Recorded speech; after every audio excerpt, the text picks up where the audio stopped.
Hey everyone, hi. It's Saturday, last day in November. We're still doing our 30-day challenge every day at 12:30. I'm running a little late today, doing some work on my house, but I want to start off this with a question. Do you have lots of ideas and you want to move them from your head um, because it's something like prompting you in your heart that you want to help people with? And so I think of ideas as this, like God given, and for what? To be of service to others. And when you serve others, you in turn open yourself up to be not necessarily rewarded, but to be compensated for their service. And so the last few days we've been talking about doing business as like legally structuring an entity because it is so important to move from the mindset of this is just something I do to actually like this is a problem I solve, and because I'm so good at solving problems and I'm so committed and disciplined to solving problems that I want what I do to have structure to it. And that structure has some legal protections, prohibitions, provisions, privileges when you structure it as a business. But one of the things that kind of I kind of like got ahead of myself because I get so excited when I'm talking about helping people tap into their potential. One of the things that I didn't tell you about, the number one question I get, people coming to me all the time, is like, I got this idea, like I want to do this, right? Like I feel very strongly about something. And so I want to talk to you today about how do you know what you're supposed to do? Because you could be doing a lot of things.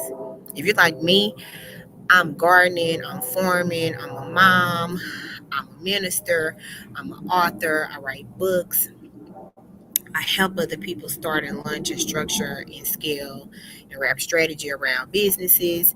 I'm a nana. I'm preparing for vacation. I'm thinking about going back to school for my PhD. Like it's all these things that you could be doing, but how do you know what it is that you're supposed to be doing? And so I always tell people it's three P's that I want you to think through. Um, like you got this idea, you got all these ideas, they like sitting around roasting in the top of your head. Which one do you draw down from and do something with right now? Because it just because you have an idea doesn't mean that in this season that's when you're supposed to actually start activating that idea. So how do you choose? How do you know? And so I tell people to um, look through three P's. What like really pees you off? What are you passionate about? And what do you feel prompted from God to do? Like what's just placed so deep on your heart that like you can't turn from it. So when I think about being an answer to someone's problem, I'm not trying to be funny, but some people's problems, I don't even be knowing they be problems because I don't see them as problems. I don't experience them as problems. But you get me and you tell me about some injustice done to children, some injustice done to an employee. I y'all, I crank up. It's like my antenna started going off. One of my friends talking to me about something that her husband did to her. Like that's a problem for me, and I take problems real seriously. I take abuse seriously. Like I work for Child Protective Services. Um, I don't know. I take people seriously, man. And so like somebody's being emotionally abused, physically abused, and why? Because that was a problem for me growing up. I grew up um, where my mother and myself, um, just generations of physical abuse in our family, and I'm sensitive to it. I've lived in a women's shelter when I was a child. Like these are experiences that I believe the enemy wanted to keep me in bondage with, but that through God's grace, He's just allowed me to use the experience to care so deeply about something. And so, what are you passionate about? Like, what's what's prompting you? When my father was incarcerated, like his mistreatment, man, it did something to me, man. I was like, nah, this is not okay. Like, I got as far as I could go with the legal system, um, to try to preserve his life, for him to be treated as a human being. And,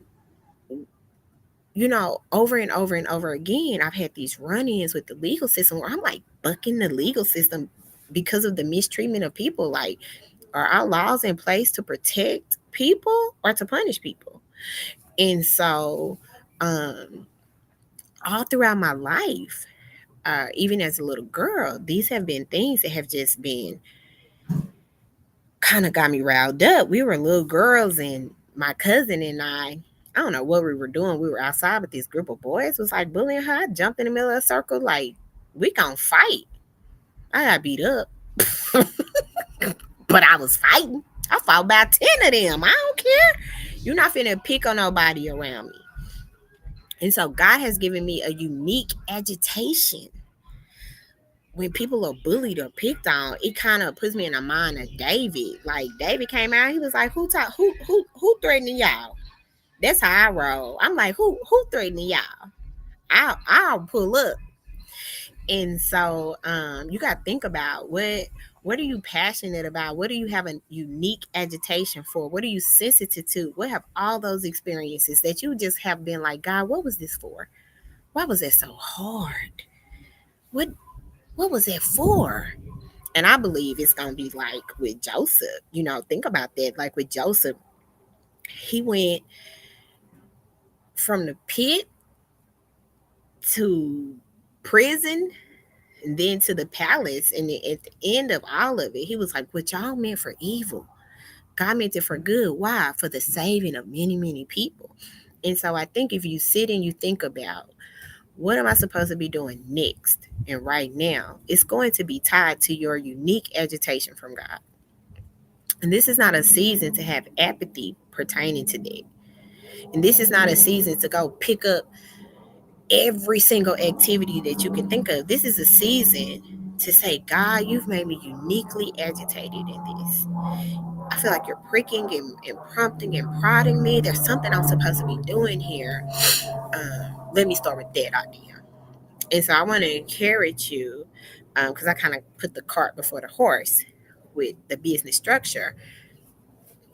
Most times, what you're supposed to be pursuing with persistence is what you feel prompted by God to do, what you feel very passionate about, and what's a problem for you. Because if it's a problem for you, believe me, it's a problem for somebody else. And if you get into the business of solving problems for people, I just want to solve problems for people.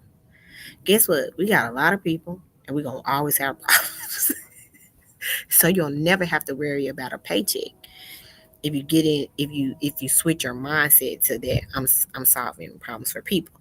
And so, tomorrow we'll jump on and we'll talk about, okay, so then how do I solve those problems for people? And that pertains to knowing your people.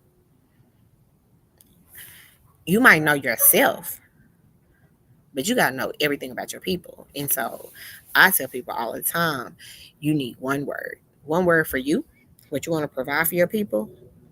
But then you need to know your people profile. And so we'll talk about tomorrow how to know your people profile. So you got this unique agitation. You're passionate about this problem that you're going to solve. You feel prompted or prodded by God. You're going to have singular discipline, consistent, persistent focus. And then you want to get really, really clear, because what's most important outside of confidence that this is what you're supposed to be doing, and next step, you need clarity. And clarity will help you determine how to serve your people really well. Okay, I'm going to pause and see if there's anybody joining that has any questions. If not, I'm going to be back every day at 12:30. So if you catch me on here, ask your questions, message me. I want to I want to support you for the next 30 days. Yeah, I think we got like 24 next. All right, see you next time.